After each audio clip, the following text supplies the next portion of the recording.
আসসালামু আলাইকুম, welcome back to my channel রান্নার সন্ধানে।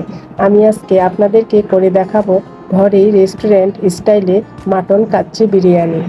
এরকম গরম গরম মাটন কাচ্চি বিরিয়ানি ঘ্রাণেই মন ভরে যাবে। ঈদ অথবা অতিথি আপ্যায়নে ঘরেই তৈরি করে নিতে পারেন এই কাচ্চি বিরিয়ানি। চলুন দেখে নেওয়া যাক। প্রথমে পাত্রে পর্যাপ্ত পরিমাণ পানি নিয়েছি। এবার এর মধ্যে বাসমতি চাল দিয়ে দিচ্ছি 2 প্যাকেট, মোট 2 কেজি চাল।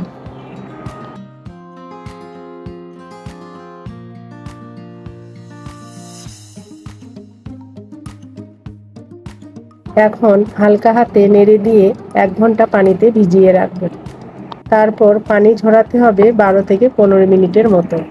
আমি এখানে 4 কেজি খাসির মাংস পরিষ্কার করে ধুয়ে নিয়েছি। তারপর পানি ঝরিয়ে নিয়েছি। মাংসের পিসগুলো একটু বড় করে নিয়েছি। আমি বিরিয়ানিটা খাসি দিয়ে করছি, আপনারা যে কোনো মাংস দিয়ে এটা করে নিতে পারেন। এবার মাংসগুলো পাত্রে ঢেলে নিচ্ছি।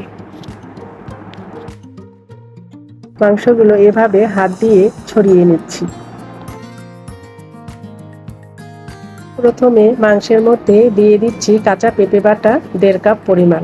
পানি দিয়ে ব্লেন্ড করে নিয়েছি। পেঁপে বাটা দিলে মাংস খুব সহজেই সিদ্ধ হয়ে যাবে। তারপর আদা রসুন বাটা দিচ্ছি 1 কাপ। তেজপাতা দিচ্ছি 4 থেকে 5টি। দারুচিনি দিচ্ছি 5 থেকে 6টি। কয়েক পিস জয়ত্রী দিয়ে দিচ্ছি। তারপর দিচ্ছি 10 থেকে 12টি লবঙ্গ। কালো গোলমরিচ দিচ্ছি 10 থেকে 12টির মতো। সাদা এলাচ দিচ্ছি 10 থেকে 12টির মতো। লবণ দিয়েছি 3 টেবিল চামচ। মরিচের গুঁড়া দিয়ে দিচ্ছি 5 টেবিল চামচ। মরিচটা আপনারা আপনাদের পছন্দ মতো কম বা বেশি দিতে পারেন। বিরিয়ানি মশলা দিচ্ছি ফুল 1 প্যাকেট, বাইরের কেনাটা। টক দই দিচ্ছি 1.5 কাপ। আপনারা চাইলে এখানে 1 কাপও দিতে পারেন। পেঁয়াজ বেরেস্তার যে তেলটা সেটা দিয়ে দিচ্ছি 2 কাপ। পেঁয়াজ বেরেস্তার তেলটা দিলে খুব সুন্দর একটা ফ্লেভার আসে। এখন মাংসটা ভালোভাবে হাত দিয়ে মেখে নিতে হবে। 3 থেকে 4 মিনিটের মতো মাখতে হবে। আমি যেহেতু কাচ্চি বিরিয়ানি করছি সেজন্য কাঁচা মাংস ব্যবহার করতে হবে, তাই ভালোভাবে মাংসটা ম্যারিনেট করে নিতে হবে।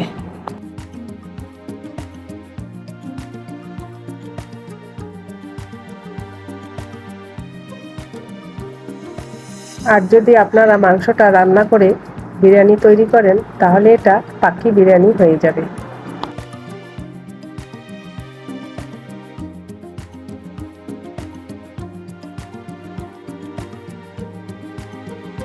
আমার মাংসটা খুব ভালোভাবে মেখে নেওয়া হয়ে গেল।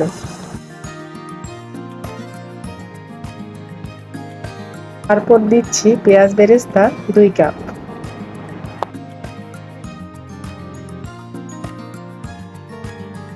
কেওড়া জল দিচ্ছি কয়েক ফোঁটা, আপনারা এখানে গোলাপ জলও ব্যবহার করতে পারেন। এবার আবারও ভালোভাবে মেখে নিতে হবে। বেশ কিছুক্ষণ সময় নিয়ে মেখে নিতে হবে।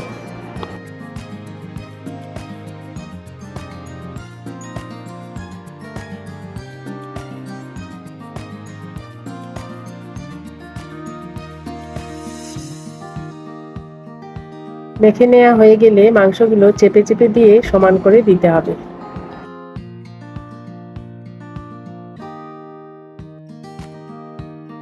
তারপর আমি ঢাকনা দিয়ে 1 ঘন্টার জন্য রেস্টে রেখে দেব।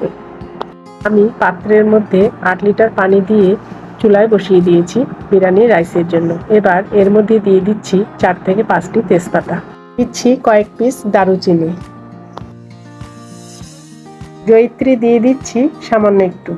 লবঙ্গ দিয়ে দিচ্ছি 10 থেকে 12টি। কালো গোলমরিচ দিচ্ছি 7 থেকে 8টি। সাদা এলাচ দিচ্ছি 8 থেকে 10টির মতো। তারপর লবণ দিয়ে দিচ্ছি 5 টেবিল চামচ। রাইসটা রান্না করার সময় পানিটা 1 কেজি চালে 4 লিটার পানি দিবেন, তাহলে রাইসটা ঝরঝরে হবে। শাহি জিরা দিয়ে দিচ্ছি হাফ চা চামচের মতো। সয়াবিন তেল দিয়ে দিচ্ছি 2 টেবিল চামচ। তারপর হালকাভাবে নেড়ে দিতে হবে। আর পানিটার মধ্যে আমি গোলাপ জল ছিটিয়ে দিয়েছি, সেটা স্কিপ হয়ে গেছে। চাল 1 ঘন্টা ভিজিয়ে রেখে তারপর 15 মিনিট পানি ঝরাতে হবে। পানিতে বলক চলে আসলে ধুয়ে রাখা চালটা দিয়ে দিচ্ছি।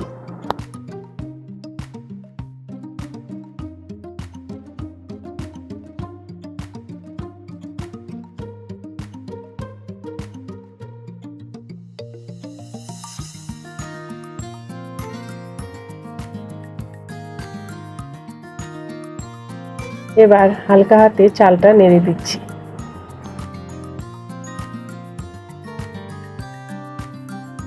চালটা 60% মতো সিদ্ধ করে নিতে হবে। যখন দেখবেন মাঝখানে সাদা শাঁস থাকবে তখনই নামিয়ে পানি ঝরাতে হবে। তারপর যত দ্রুত সম্ভব সেদ্ধ ভাতটা মাংসের পাতিলে ঢেলে দিতে হবে।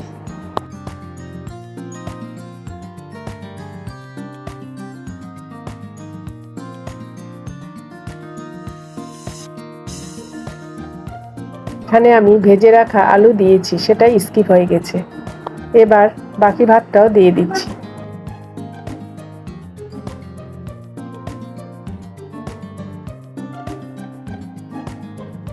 এবার চামচের সাহায্যে চারিদিকে চেপে চেপে দিতে হবে। তারপর 10 থেকে 12টি কাঁচামরিচ উপরে দিয়ে দিচ্ছি। উপরে সামান্য অরেঞ্জ ফুড কালার দিয়ে দিচ্ছি। আপনারা চাইলে এটা স্কিপও করতে পারেন।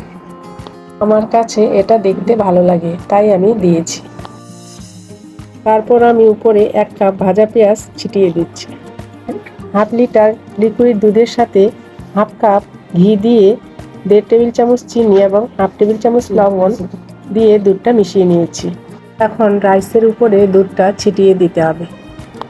এবার সসপ্যানের সাইড থেকে প্রথমে হাত দিয়ে ছিটিয়ে দিয়ে দুধটা দিতে হবে।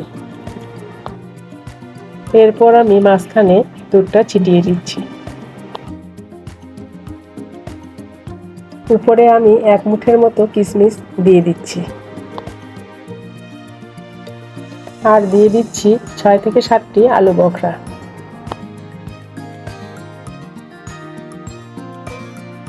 আর গুঁড়া দুধের সঙ্গে সামান্য একটু ঘি মিশিয়ে নিয়ে দিয়ে দিচ্ছি। এবার পানি দিয়ে সামান্য ময়দা মাখিয়ে নিয়ে পাত্রের চারিদিকে এভাবে দিয়ে দিতে হবে।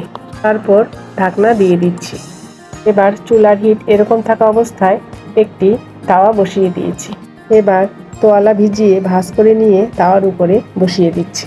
তারপর আমি সসপ্যান বসিয়ে দিয়েছি। এরপর 1 ঘন্টা দমে রেখে দেব। 1 ঘন্টা পর ফিরে আসলাম। এবার ঢাকনা খুলে সসপ্যানের কিনার থেকে চামচ দিয়ে উল্টাতে হবে। মাঝখান থেকে নাড়া যাবে না। ওয়াও, একদম পারফেক্ট মাটন কাচ্চি বিরিয়ানি, একদম ঝরঝরে। এভাবে চারিদিক থেকে উল্টাতে হবে।